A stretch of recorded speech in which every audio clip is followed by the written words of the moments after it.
तो आज हम बात कर रहे हैं क्लास 12 फिजिक्स के मेरे भाई 15 महत्वपूर्ण परिभाषा। जी हाँ दोस्तों, अगर आपने वीडियो क्लिक कर दिया तो वीडियो को अंत तक देखना, क्योंकि ये वीडियो आज आपके लिए काफी इंपॉर्टेंट एंड यूजफुल होने वाली है। मैं आज के इस वीडियो में आपको 15 महत्वपूर्ण परिभाषा बताऊंगा, मतलब 15 महत्वपूर्ण प्रश्न रहेंगे, वो भी आंसर के साथ। जी हाँ दोस्तों, आपने सही सुना। तो करना क्या है, वीडियो को पूरा देखना है भाई।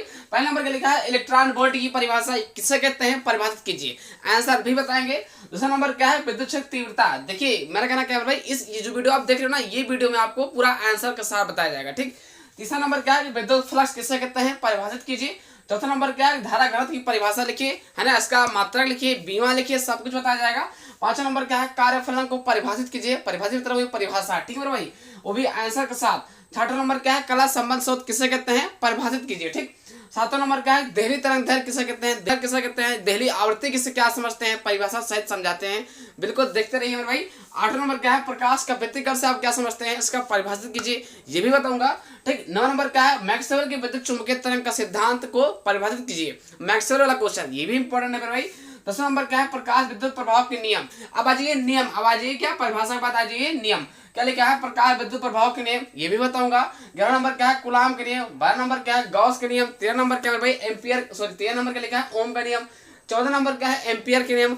15 नंबर क्या है भाई, कि क्या, किरचॉफ के नियम। मतलब 15 महत्वपूर्ण परिभाषा या 15 महत्वपूर्ण इंपॉर्टेंट प्रश्न समझ लो, प्रश्न आज की वीडियो में आपको आंसर के साथ मिलने वाला है। अगर आपने वीडियो क्लिक कर दिया है तो वीडियो को अभी पूरा अंत तक देखना। ठीक। अगर आप चाहते हो ऐसे इंपॉर्टेंट वीडियो हमें मिलता रहे फिजिक्स केमिस्ट्री मैथ पर शाम 6 बजे, तो करना कुछ नहीं, चैनल को सब्सक्राइब कर लेना है और कमेंट कर देना है कोई ना कोई चीज। ठीक।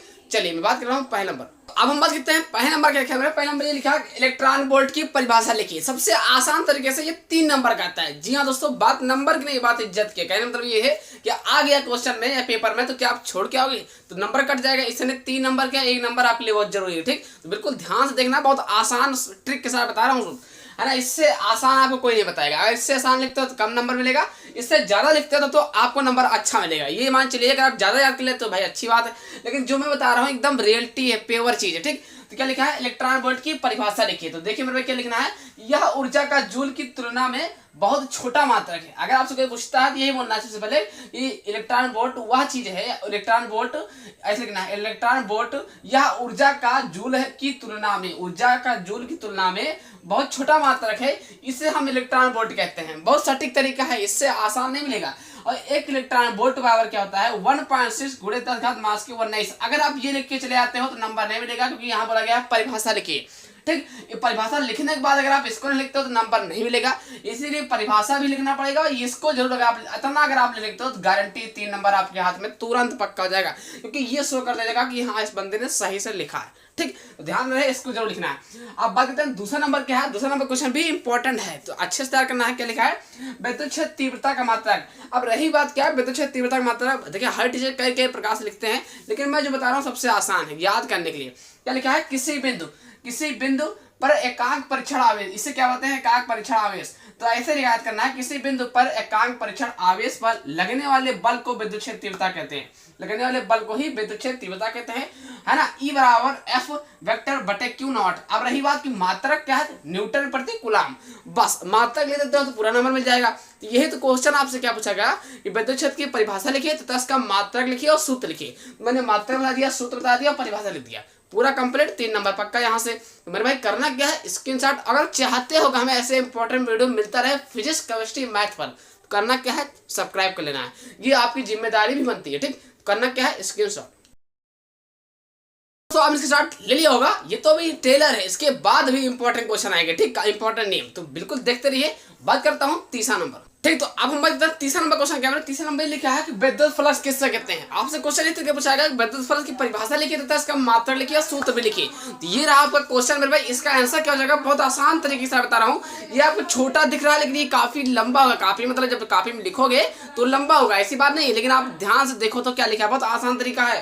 क्या लिखा है, किसी बंद पेट से अभिलंबित दिशा में गुजरने वाले विद्युत बल की संख्या को ही विद्युत फ्लक्स कहते हैं। ठीक। मैंने क्या बोला, किसी बंद पेट से अभिलंबित दिशा में गुजरने वाले विद्युत बल की संख्या को ही विद्युत फ्लक्स कहते हैं। इसका मात्रक क्या होता है, वोल्ट से मीटर होता है। मात्रक क्या होता है, वोल्ट से मीटर होता है। बात की जाए सूत्र क्या है मेरे भाई, तो सूत्र क्या जाएगा, फाई बराबर फाई बराबर ई इंटू ए कॉस थीटा। ये रहा वेक्टर का सूत्र। वेक्टर किससे लिखते हैं तो फाई ई से लिखते हैं। मैंने मात्रा बता दिया, किसे कहते हैं ये भी बता दिया। अब बात करते हैं चौथा नंबर क्या है, धारा घनत्व। धारा घनत्व की परिभाषा लिखी जाता है, इसका बीमा लिखी जाता है, इसका मात्रा लिखिए। तो चौथा नंबर क्या है, धारा घनत्व किसे कहते हैं। आपसे क्वेश्चन इस तरीके से पूछाएगा कि धारा घनत्व की परिभाषा लिखिए, इसका मात्रा लिखिए, इसका बीमा लिखिए, इसका सूत्र लिखिए और किससे लिखते हैं ये बताइए। ये रहा क्वेश्चन। अब मेरे भाई आंसर क्या हो जाएगा, किसी चालक में किसी बिंदु पर, यहां से याद करना है लेकिन इसको याद लिख देना है, ठीक। किसी बिंदु पर प्रति एकांक क्षेत्रफल से अभिलंब दिशा में गुजरने वाली धारा को उस बिंदु पर धारा घनत्व कहते हैं। नहीं समझ पा रहे हो क्या लिखा है, किसी बिंदु पर प्रति एकांक क्षेत्रफल से अभिलंब दिशा में गुजरने वाली धारा को उस बिंदु पर धारा घनत्व कहते हैं। इसे जे से मतलब जे से लिखते हैं या जे से प्रदर्शित करते हैं। मात्रक की बात की जाए मेरे भाई तो एम्पियर प्रति मीटर स्क्वायर, ठीक। अब यह सूत्र क्या होता है तो जे बराबर आई बटे ए। अब रही बात की सर आई क्या की जाए, धारा घनत्व का सूत्र क्या होता है तो जे बराबर आई बटे ए। अब रही बात की जे क्या है, जे आपका धारा घनत्व है, ठीक।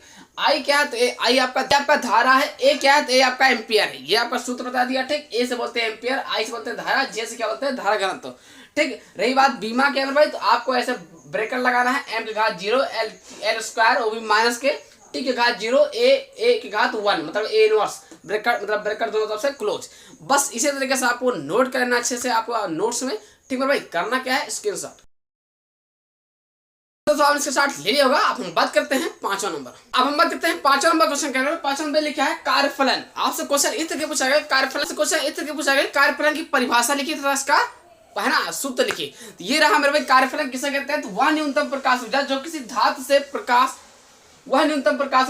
धातु पृष्ठ से इलेक्ट्रॉन उत्सर्जित करने के लिए आवश्यक होती है। मैंने क्या बोला, वह न्यूनतम प्रकाश ऊर्जा जो किसी धातु पृष्ठ से इलेक्ट्रॉन उत्सर्जित करने के लिए आवश्यक होती है, उस धातु का प्रकाश विद्युत कार्यफलन कहते हैं। इसे W से प्रदर्शित करते हैं। कौन सा W, कैपिटल लेटर वाला, ठीक। W बराबर क्या होता है HV0, ठीक। ये रहा आपका कार्यफलन की परिभाषा और सूत्र। बस इतना करते हैं तो यहाँ से 3 नंबर आपका पक्का है। जी हाँ दोस्तों, बात करते हैं छठा नंबर क्या है, कला संबंध शोध किससे करता है। कला संबंध शोध से आप क्या समझते हैं इसको परिभाषित कीजिए, ठीक है भाई। ये रहा क्वेश्चन। आंसर क्या हो जाएगा कि ऐसे दो स्रोतों के जिनके बीच कलांतर सदैव नियत रहता है उसे हम कला संबंध शोध कहते हैं। बस इतना करोगे तो आपका 3 नंबर यहाँ से भी पक्का। जी हाँ दोस्तों, करना क्या है आपको स्क्रीनशॉट। अगर आप चाहते हो ऐसे इंपॉर्टेंट वीडियो में मिलता रहे फिजिक्स केमिस्ट्री मैथ पर तो चैनल को सब्सक्राइब कर देना है। बाकी कोई दिक्कत है आपके कुछ कहना चाहते हो तो कमेंट बॉक्स में कमेंट कर सकते हो, ठीक। तो करना क्या है स्क्रीनशॉट ले लिया होगा। अब हम बात करते हैं 7वां नंबर। तो अब हम बात करते हैं 7वां नंबर क्वेश्चन। 7वां नंबर लिखा है देहली तरंगदैर्घ्य किसे कहते हैं। देहली तरंगदैर्घ्य की परिभाषा लिखिए, इससे आप क्या समझते हैं। ये रहा क्वेश्चन। इसका आंसर क्या हो जाएगा, किसी धातु पर आपतित प्रकाश की तरंगदैर्घ्य का वह अधिकतम मान जिससे तरंगदैर्घ्य का प्रकाश धातु मतलब क्या लिखा है, किसी धातु पर आपतित प्रकाश की तरंगदैर्घ्य का वह अधिकतम मान जिससे तरंगदैर्घ्य का प्रकाश धातु पृष्ठ से प्रकाश इलेक्ट्रॉन उत्सर्जित कर सके उन्हें हम देहली तरंगदैर्घ्य कहते हैं। यही रहा आपका परिभाषा। बस इतना ही करना है भाई। यहाँ से आप 3 नंबर या 4 नंबर में पक्का कर सकते हो, ठीक।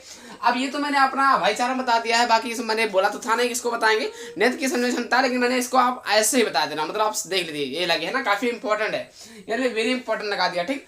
आंसर क्या होगा कि नेत्र की वह क्षमता जिसके कारण नेत्र लेंस की फोकस दूरी में नजदीक व दूर की वस्तुओं को स्पष्ट रूप से देखा जा सकता है उसे हम नेत्र की समझ क्षमता कहते हैं। ये काफी इंपॉर्टेंट है मेरे भाई, इसलिए आपका वेरी इंपॉर्टेंट लगा दिया, ठीक।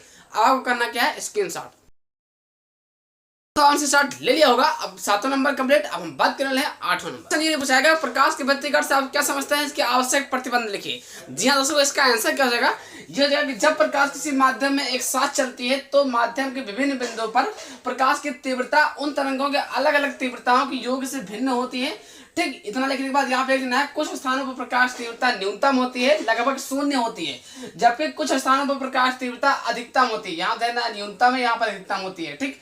प्रकाश की इस घटना को मतलब जहां न्यूनतम और अधिकतम की मतलब जो न्यूनतम होता है अधिकतम होता है, इस ही घटना को वही बोला गया है प्रकाश की इस घटना को प्रकाश का व्यतिकरण कहते हैं। जी हाँ दोस्तों, ये रहा आपका आसान क्वेश्चन, इससे आसान नहीं मिलेगा। अब आप कहना क्या है, आवश्यक शर्तें जब तक नहीं लिखते तब तक आपको नंबर नहीं दिया जाएगा। कम से कम 2 या 3 आवश्यक शर्तें लिखना है। तो पहला शर्त क्या है, दोनों तरंगों के आयाम बराबर होना चाहिए। दूसरा नंबर क्या है, दोनों तरंगों के आवृत्तियां अथवा तरंगदैर्घ्य बराबर होनी चाहिए, ठीक। तीसरा नंबर क्या है, दोनों प्रकाश स्रोत बहुत संकीर्ण होने चाहिए, मतलब बहुत कमजोर बहुत संकीर्ण होने चाहिए। बस अगर आप इतना ऐसे ही लिख देते ना तो यहाँ से आपका 5 नंबर पक्का हो जाएगा। जी हाँ दोस्तों, ये 5 नंबर का आता है, आपने सही सुना। करना क्या है स्क्रीनशॉट दोस्तों आपने स्टार्ट ले लिया होगा। अब हम बात करते हैं 9वां नंबर।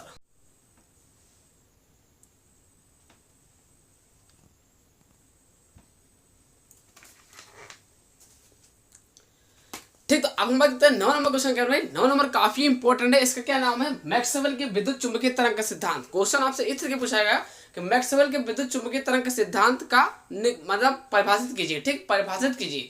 तो इसका आंसर ये 5 नंबर का आता है भाई। तो इसका आंसर क्या लिखना है? बहुत आसान तरीके से, जब कभी किसी विद्युत परिपथ में विद्युत धारा उच्च आवृत्ति से बदलती है, अर्थात परिपथ में उच्च आवृत्ति के विद्युत दोलन होते हैं, तो उस परिपथ से ऊर्जा तरंगों के रूप में चारों ओर प्रसारित होने लगती है।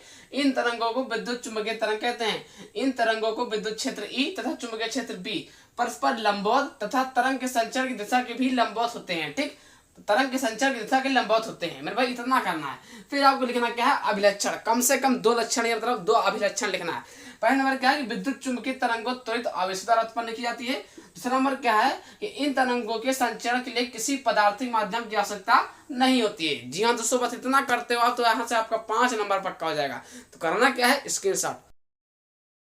दोस्तों आपने स्टार्ट ले लिया होगा। अब हम बात करते हैं 10वां नंबर। अब हम बात करते हैं 10वां नंबर क्वेश्चन। 10वां नंबर लिखा है प्रकाश विद्युत प्रभाव के नियम लिखिए। क्वेश्चन आपको इस तरह पूछा गया प्रकाश विद्युत प्रभाव के नियम लिखिए। ठीक, तो ये रहा क्वेश्चन। मेरे भाई आंसर क्या हो जाएगा कि वैज्ञानिक लेनार्ड तथा मिल्टन ने प्रकाश विद्युत प्रभाव के संबंध में किए गए प्रयोगों से प्राप्त परीक्षणों के आधार पर कुछ नियम दिए जो प्रकाश विद्युत प्रभाव नियम कहलाते हैं।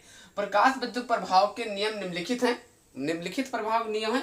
पहला नंबर का लिखा है किसी धातु की सतह से प्रकाश इलेक्ट्रॉन के उत्सर्जनों।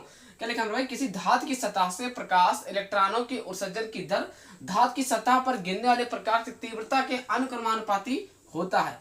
दूसरा नंबर का लिखा है भाई प्रकाश इलेक्ट्रॉनों की अधिकतम गतिज ऊर्जा प्रकाश की तीव्रता पर निर्भर नहीं करता है। ठीक, तीसरा नंबर क्या है? प्रकाश इलेक्ट्रॉनों की अधिकतम गतिज ऊर्जा प्रकाश की आवृत्ति के बढ़ने पर बढ़ता है। ये रहा तीनों के तीनों महत्वपूर्ण नियम। मेरे भाई ऐसे ही आपको करना है।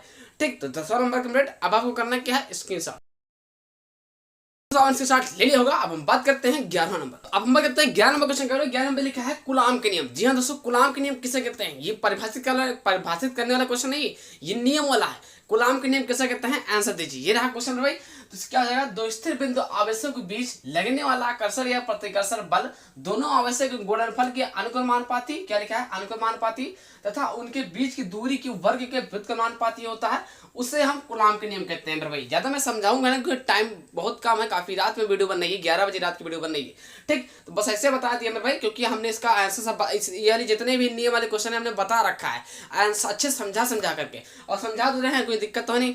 बाकी और ज्यादा डीपली नॉलेज लेना है और ज्यादा जानकारी लेना है तो इसके नीचे वीडियो के नीचे एक लिंक लगी हुई है, जाके एक बार चेक कर लेना, वो वाली चेक कर लेना। ठीक, उसमें 5 महत्वपूर्ण नियम जैसे आप देख रहे ना अभी वो भी मिलेगा। तो सूत्र क्या जाएगा भाई? F बराबर 1/4 pi epsilon not into Q1 Q2 बटे R स्क्वायर। अब बात की जाए सर कि भाई 1/4 पाई एप्सिलॉन नॉट का मान कितना होता है? तो मेरे भाई इसका मान होता है 9 × 10⁻9। ये रहा मेरे भाई इसका आंसर। करना क्या आपको? स्क्रीनशॉट। काफी इंपॉर्टेंट क्वेश्चन भाई, जैसा कि आपको करना क्या है? स्क्रीनशॉट। इसके साथ ले लिया होगा। अब हम बात करते हैं 12 नंबर। अब हम बात करते हैं 12 नंबर क्वेश्चन। 12 नंबर लिखा है गॉस के नियम। जी हाँ दोस्तों, ये काफी इंपॉर्टेंट क्वेश्चन है। गॉस का नियम, कूलाम के नियम, एम्पियर के नियम, मेरे भाई सारे के सारे इंपॉर्टेंट यार, मानो या ना मानो।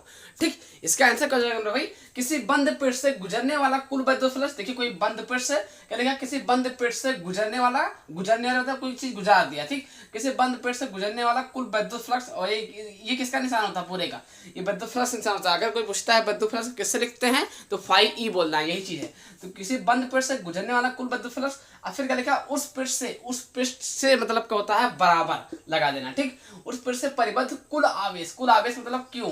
ठीक, कुल आवेश क्यों का मतलब होता है गुणा, है ना, 1/ε0 होता है। इसे हम क्या कहते हैं? गॉस के नियम। मेरे भाई इतना ही करना है। तो ये तो आपको सूत्र भी बन गया φE बराबर Q/ε0। इससे आसान आपको कहीं नहीं मिलेगा, जाके आप कहीं भी ढूंढ लो। करना क्या है? इसके तो स्टार्ट ले लिया होगा। अब हम बात करते हैं 13वां नंबर क्वेश्चन। अब हम बात करते हैं 13वां नंबर क्वेश्चन क्या है? ये लिखा है कि ओम का नियम। जी हाँ दोस्तों, ये काफी इंपॉर्टेंट है। नियम के अंतर्गत क्या लिखा है? ओम का नियम। इसका आंसर क्या हो जाएगा कि ओम के नियम के अनुसार किसी धातु के तार में प्रभावित होने वाली विद्युत धारा I तथा ये क्या है मेरे भाई? विद्युत धारा क्या है? विद्युत धारा I उस तार के सिरों के बीच उत्पन्न विद्युत विभवांतर V, क्या लिखा है मेरे भाई? विद्युत विभवांतर V के अनुक्रमानुपाती होता है। उसे हम ओम का नियम कहते हैं मेरे भाई। ठीक, जबकि तार पर ताप निश्चित हो, क्या लिखा है, V समानुपाती I, ये चिन्ह जब हटेगा तो क्या हो जाएगा R। ठीक, R नेतांक जुड़ जाएगा। ठीक, अब R को रोकोगे मेरे भाई तो I हो जाएगा, बराबर R बराबर क्या हो जाएगा, V बटे I। ये रहा आपका ओम का नियम। जी हाँ दोस्तों, काफी इंपॉर्टेंट है।